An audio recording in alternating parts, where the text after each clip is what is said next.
Before I start the video, I would like to apologize for my pronunciation of some of the places I've mentioned in the video. The Spanish Armada of 1588, known for its failure, it has become very commonly known in history. However, very few people could tell you anything about the English counter-armada that was just as if not more important than the attempted Spanish invasion.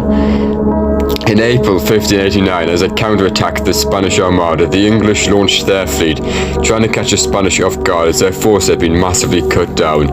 They attempted to carry out three main objectives with this attack: destroy Spain's Atlantic fleet, land at Lisbon and cause a rebellion, and continue west, establishing a permanent base in Azores.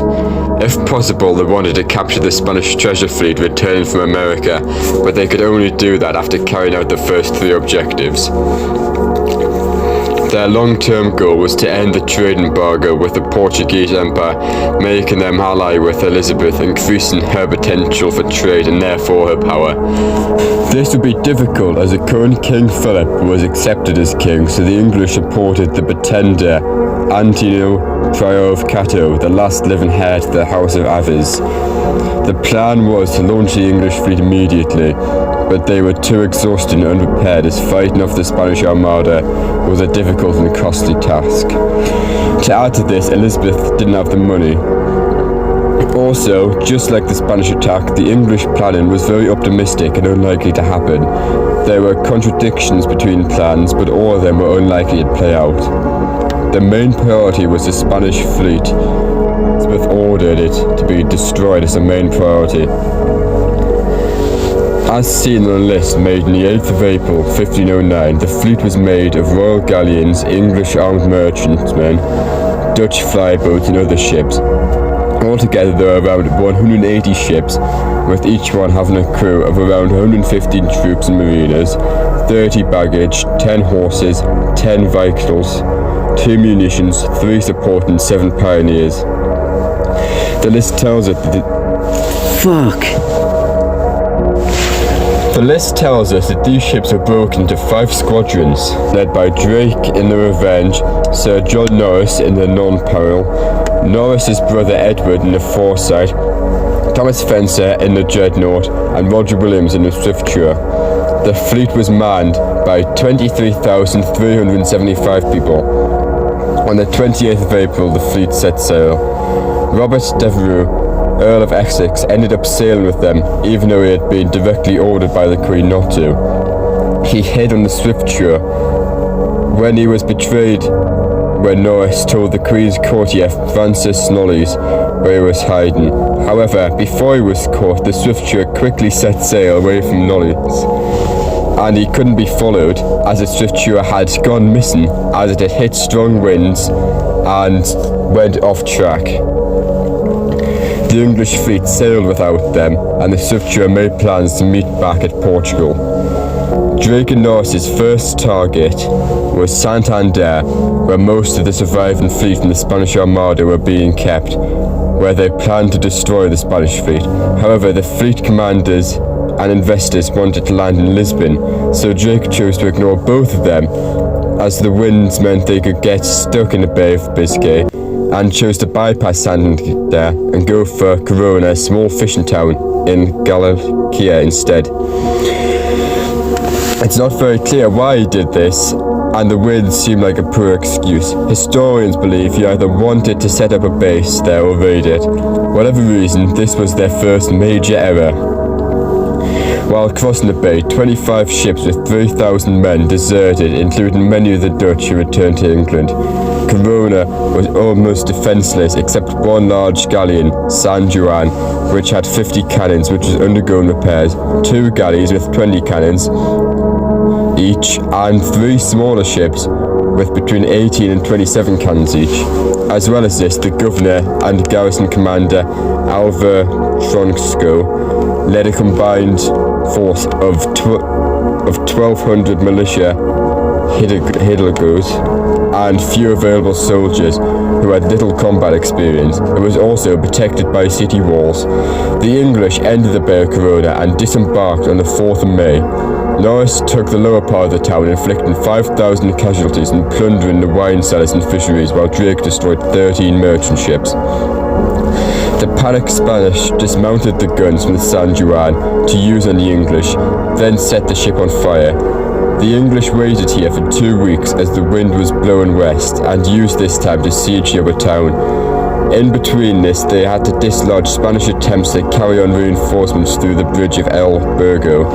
Norris launched 3 major assaults against the walls and tried to breach them with mines, but the Spanish troops and women of the city forced them back with massive losses.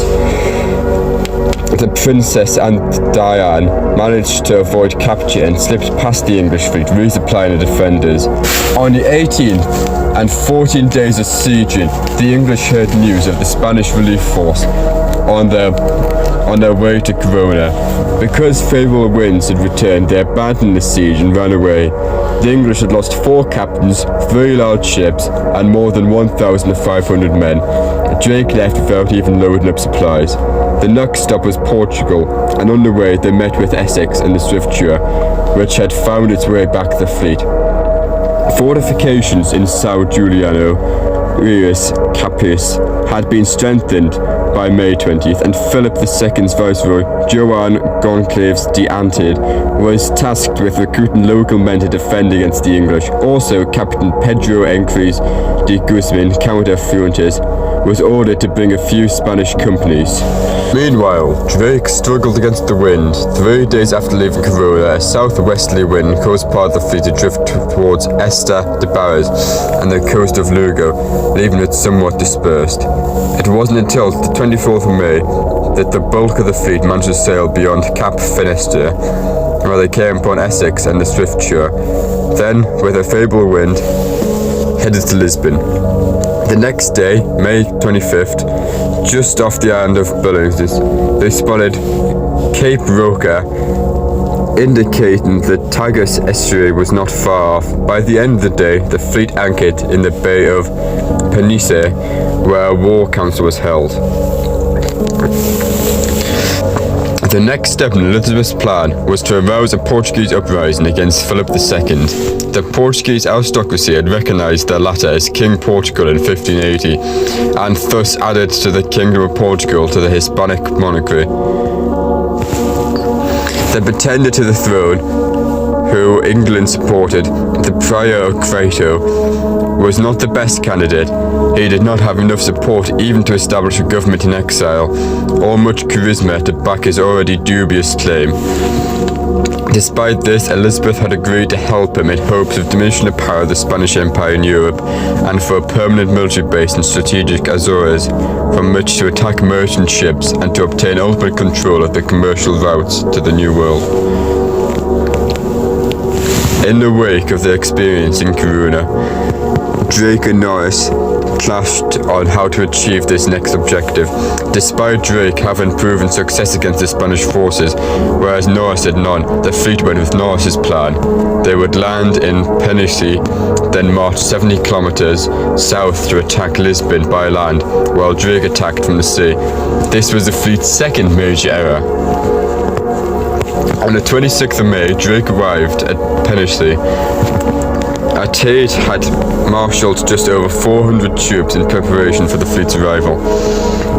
He and his men knew the coastline well, and they were deployed in areas where land would be easiest, while Antonio de Araujo remained in a fortress at Penice. The English, led by the Earl of Essex, took 32 barges to the most dangerous point of Costello Beach, which was completely exposed to the sea, rocky coastline and deep water.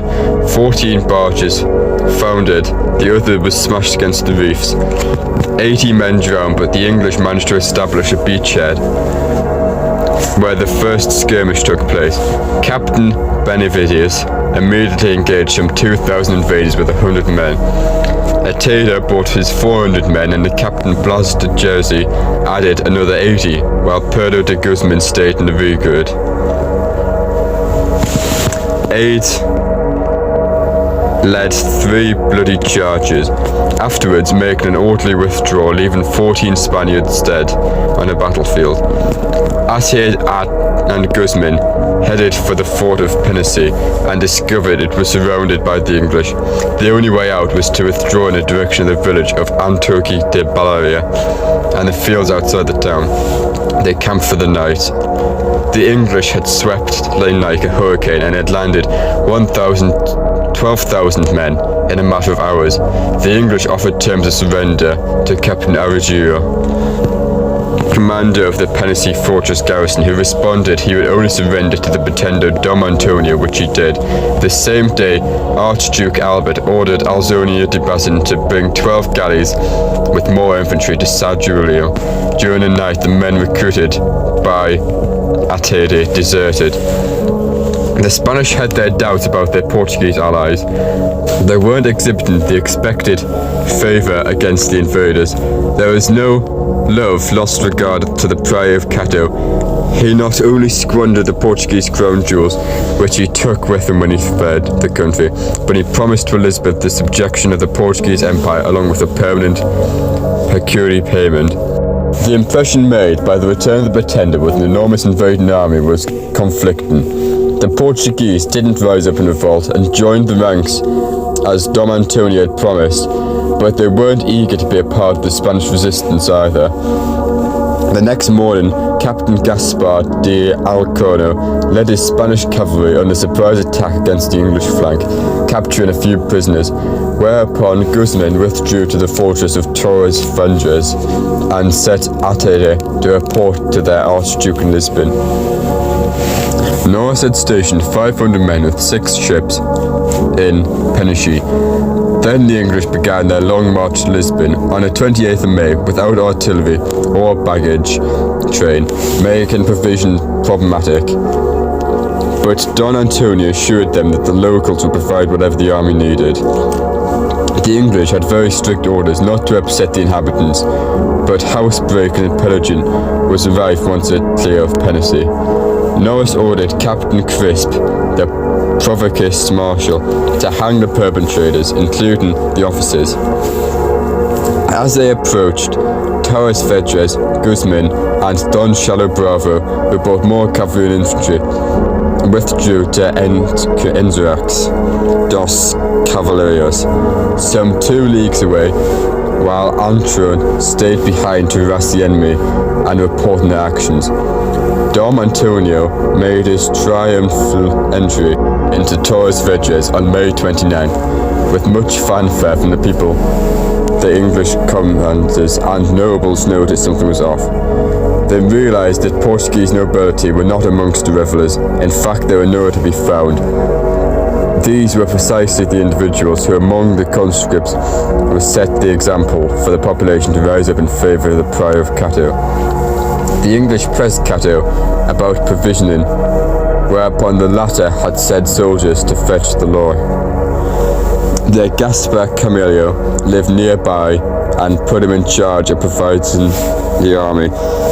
Campello had no better success in gathering provisions, since the local population were leaving their possessions and supplies, thus leaving the road to Lisbon devoid of victuals. Meanwhile in Lisbon the population was fleeing, with much of their movable property, in anticipation of the English overrunning the city, thus leaving the defence of the city to the Spaniards. On the 30th of May, Drake reached the port of Cassius and anchored his fleet between its citadel and that of San Giulio in a crescent formation as close to the coast as possible. He also ordered raiding vessels to scour the waters of the nearby coastline and to build islands for the enemy ships. Meanwhile, the English army, continually harassed by the Spaniards during their arduous journey, reached Loures, barely 10 kilometers from the walls of Lisbon. Though their perilous journey was behind them, the Spanish would not allow them to enjoy much rest, for their camp continued to be attacked and any supplies cut off. Norris's army was getting hungrier by the minute. Little did the English know that it was just outside the city walls were vast stocks of supplies. Fearing the enemy would attack the next day and discover the storehouses along the way, the Archduke ordered Captain Don Juan de Torres to keep them occupied. On 31st of May, while the provisions were brought into the city, and if de Torres could conflict losses on the English, all the better.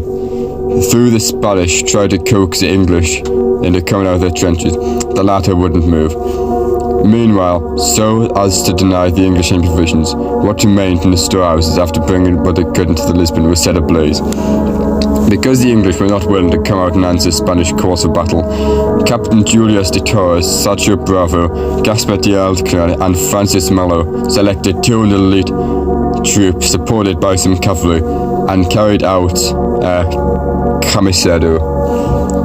Lieutenant Colonel Son Sampson Camp was selected as the target for this mission. The Spanish approached the camp at dawn on Thursday the 1st of June, Corpus Christi Day, shouting "Viva el Rey Dom Antonio," meaning in Spanish, "Long live Dom Antonio." The moment they were admitted into the camp, the guards were killed.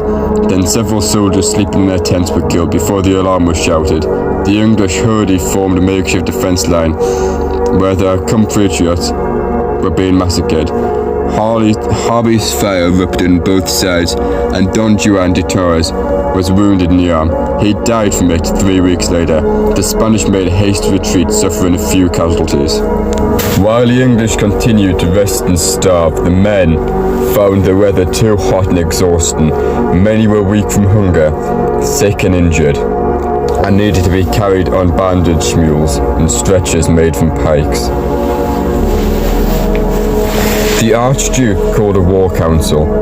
The Portuguese commanders pointed out that since they were expecting relief troops to arrive any day, the city walls were tall and strong, and they could easily be resupplied from the Tagus, while the English were suffering from hunger and sickness. They decided to bring the army within the city walls and make their stand there. Before the end of the day on June the 1st, the English were in Alvide, less than an hour away, forming up pike squadrons. Atop a high, steep mountain in Lisbon is the imposing and threatening Castle of São Jorge, which commands an extraordinary view of the city and its environs. Installed within were new, largely reinforced bronze cannons with extra thick barrels pointed towards the English camp. The gunners needed to test the range for their new guns and found this a good time.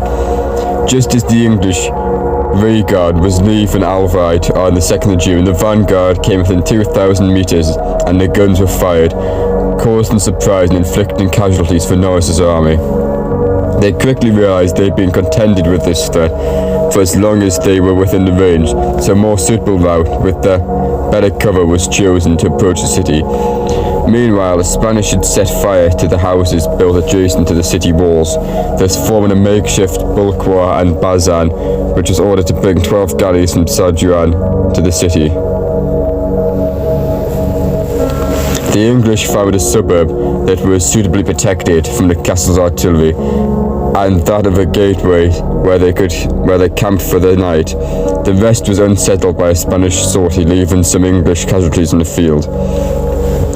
When the troops tried to rest, plans were made to effect a superstitious entry into the city. One Portuguese noble still loyal to Dom Antonio was Rui Dias Lobo, who took a message to the abbot and friars of the Monastery of the Holy Trinity, which was built against the weak section of the city wall, asking for permission to use the monastery as an entry point for the English soldiers. Since the Catholic friars were fully informed of the Protestant English treatment of Catholics, they discreetly relayed this plan to the Spanish, who arrested and imprisoned Dias Lobos. Another plan centered around a diversionary tactic and the betrayal of one of the Portuguese nobles, Matias de Alpunhas, who was in charge of one of the gates. Nothing came of this. The third and least credible plan was the inhabitants who would rebel the moment Dom Antonio had reached the walls of Lisbon, thus keeping the Spaniards inside the walls busy while the English entered without difficulty. None of these plans worked. At dawn on the 3rd of June, the English readied themselves to mount an assault on the western side of the city wall. In anticipation, the Spanish stationed top marksmen on the roofs of churches just outside the northwestern section to reinforce the western wall. The houses outside the gate of Santa Calentia were set on fire to prevent them from being used to scale a wall. The English then headed south towards the sea where preparations had been made for them. The houses there had also been burnt, and the galleys were in position to rain fire down on them. When Norris finally got a good look at the vast outskirts of Lisbon and sheer size of the city, he could only but reflect.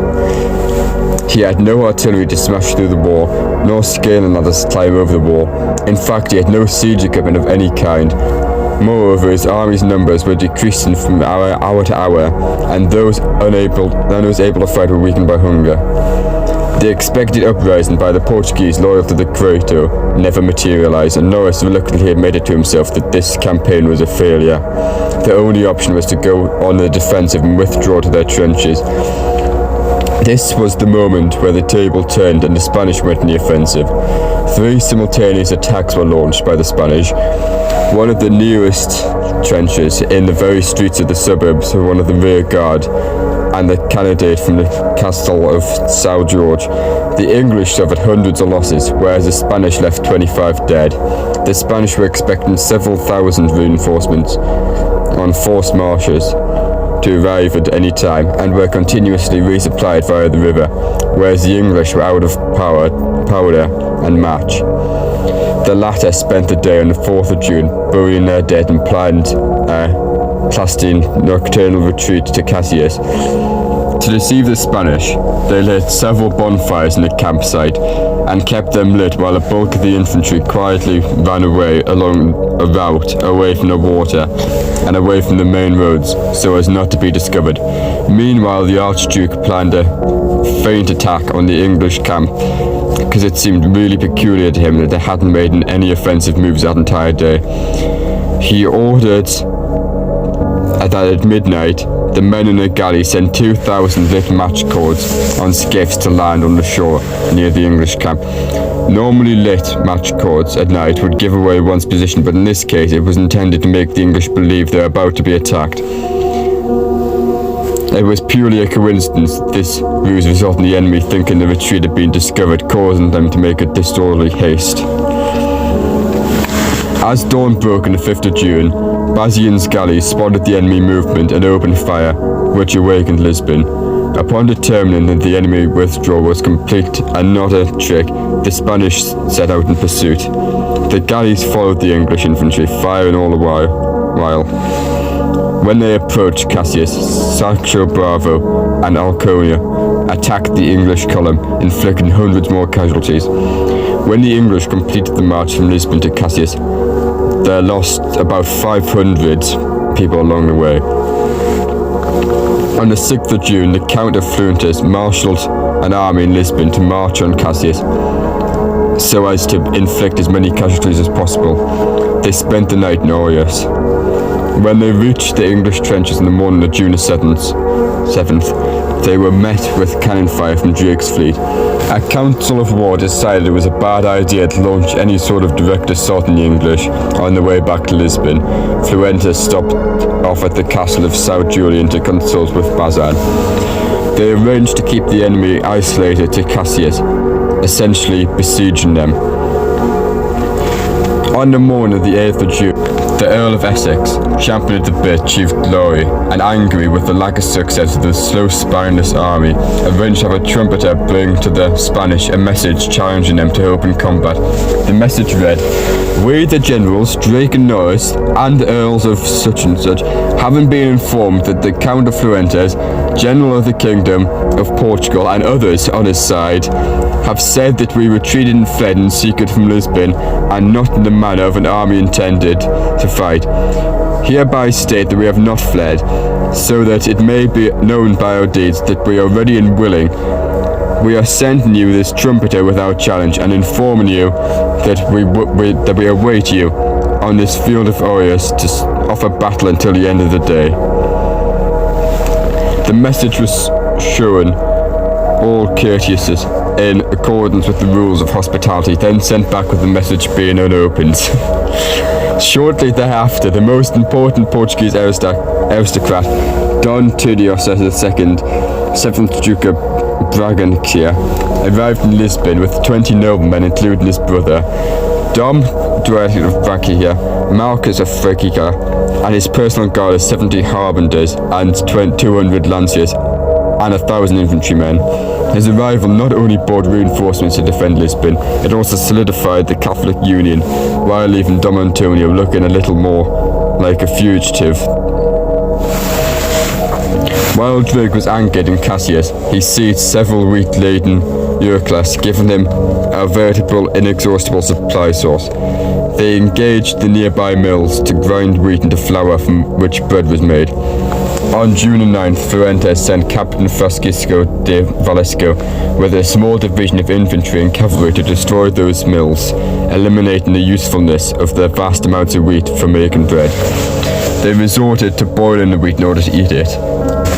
On June 10th, Francisco Kellerman inventoried the enemy vessels anchored at Cassius as counting 147, and reporting that he added that though they continued to threaten to attack the entrance of the estuary, he didn't believe that they actually would for a few days. They had the most optimal weather and tides to do so if they wished to. Then on the 11th of June, Captain Francisco de Corrales, commander of the castle of Cassius, received a visit from two Franciscan monks from the monastery of San Antonio. Solemnly vowing that Lisbon had surrendered to Dom Antonio. 3 days earlier, it had been a mortal sin to keep fighting when all hope was lost. Several days prior, Cassius had sent 2 soldiers to request more men and ammunition from Lisbon, who were never heard from, nor had any news from Lisbon, so he had no reason to doubt the monks' claims. He surrendered the castle without a fight, obtaining honourable terms, leaving with 50 men, banners and weapons, even given a ship to set sail to Septul. Within the castle were plenty of supplies and ammunition, and 14 cannons. Upon his arrival in Septul, Callias was arrested and beheaded. Each day passed, the Spanish-Portuguese, aka Iberian army, was growing stronger, while the English were dwindling, observing the odd passive conduct of the enemy fleet. Lisbon still thought the English would retreat to launch a combined group and sea attack on the 13th of June. The Count of Villadora, general of the Portuguese cavalry, had stationed a strong detachment near Cassius, and the next day the Duke of Blanquilla joined his forces to complete the siege by land. Meanwhile, the Aldancio of Castile, Martin Palladia, arrived in São Juliano with 15 well-equipped guys to reinforce those of Bazan, thus completing the siege by sea. The English finished embarking that night. Everything was ready on the 16th of June to launch a major offensive against the English, assuming the weather cooperated, which it didn't, so the attack was delayed. Also that day, 2 small vessels arrived from England, bringing correspondences from the Queen dated May the 20th, and news that 17 supply vessels, but no troops were en route. Most of the ships had earlier abandoned the fleet. Those supply ships arrived on June 17th or 18th, commanded by Captain Cross. In her letters, the Queen ordered the immediate return of her favourite Essex and vehemently criticised Drake and Norris for how badly they conducted the expedition thus far, especially for not going to Santander to destroy the remnants of the Spanish Armada, despite the favourable winds to do so. All Drake could think of was leaving Portugal and quickly as possible to achieve some sort of victory, but the wind wasn't cooperating. It didn't cooperate on the 17th of June either. In the several days that the English Armada was anchored off Cassius, Drake had collected numerous merchantmen, and the day before they sailed, a fleet of 20 French and 60 Hispanic ships were captured in the mouth of the Tigris. That seizure, notes R.B. Wenham, dealt a useful blow to the Spanish preparations, but later required a public print justification. On the morning of the 18th of June, despite the unfavourable wind, Drake finally decided to set sail away from the coast with his fleet and the captured merchantmen, totaling some 210 ships, which is when Essex escorted some 30 Dutch merchant ships, which were discharged, thus ending the participation in the expedition. So as to placate his queen, Drake decided to try and capture the treasure fleet in the Azores, but not being able to set sail west, the winds pushed him south-southwest, staying within sight of the Portuguese coast. Meanwhile, the Iberian troops who arrived in Caxias after the English departure found it an utter shambles. Part of the castle had been blown up, the entire town sacked, and the church was desecrated. It was so dirty and unlivable that Fuentes ordered the garrison to billet in adjacent town until it had been cleaned up. The Adelento set off in pursuit of the English armada with 9 galleys on the 19th of June. While in Lisbon, 15 carvels with extra men and munitions were being ready to reinforce the Azores. The first engagement at sea was in the morning of the 20th of June, resulting in a loss of 9 to 11 English ships, 2 smaller boats, and the dispersion of the fleet. By the end of the day, Drake had managed to reassemble much of his fleet. Young William Fenner, who had came with his 17 supply ships, commanded by Captain Cross, was separated further after the storm during the night and found himself headed towards the archipelago of Madeira, ultimately anchoring in the port of Santo, where the next day 7 more English vessels joined him. They took the island and resupplied themselves over the next 2 days. Unable to find the rest of the fleet, they set sail for England. The English prisoners captured by the Iberians following the 20th of June battle revealed that the fleet had no provisions, making an adventure to the Azores unlikely, so the Iberians shifted their attention to the 500-man garrison Norris had left at Penacy on the 28th of May. Drake had made his way up to the Portuguese coast against the wind to achieve those men, while Guzman Bravo rushed thither with his cavalry. The latter arrived on the 22nd of June, making a surprise attack just as the garrison started to embark on the small ship, killing or capturing some 300. Tackling his way north along the Portuguese coast, Drake arrived at Penacy the next day, hoping to pick up the garrison, only to be met with cannon fire from the fortress. He sailed off the next day, 24th of June. A favourable northeast wind came up and Drake set off for the open sea. Amazingly seemed headed for Azores. Drake struggled against the wind, tackling his way to Virgo. Over the next 5 days, tossing the dead overboard by the hundred, finally arriving within sight of the undefended small fishing town on the morning of the 29th of June. By nightfall, around 133 ships had anchored off Brazil's Virgo, and Tis with 20 vessels guarded the area around the Sierra Islands. Since it was too late in the day to start a landing, they waited until the next morning, which gave the Spaniards time to evacuate the town. Their strategy was essentially to divide and conquer. They expected the English to enter the town as a cohesive group, but after seeing the town empty of the people and valuables, they will eventually spread out across the outskirts where ambushes were waiting for them. Come dawn on June 30th, the English came ashore in 3 different locations with around 2,000 men, and were at once stunned and disappointed to find the town completely deserted. Incensed by the defeat in Coimbra and Lisbon, they showed no mercy to Virgo. Destruction started with the Armada's cannons, followed by Alcalanes but burned the churches, then setting the rest of the town ablaze. Surrendering to their desires for wanton destruction gave them a dangerous sense of confidence that allowed the greed to take over and sent them to disperse in search of food and loot. There were a few skirmishes that day. A few hundred invaders were killed, but the main purpose of the land was to refill the water casks, which went on during the chaos. The next day, the 1st of July, Don Luis Sameta showed up with a sizable Spanish force, catching the English unawares, killing hundreds and capturing prisoners.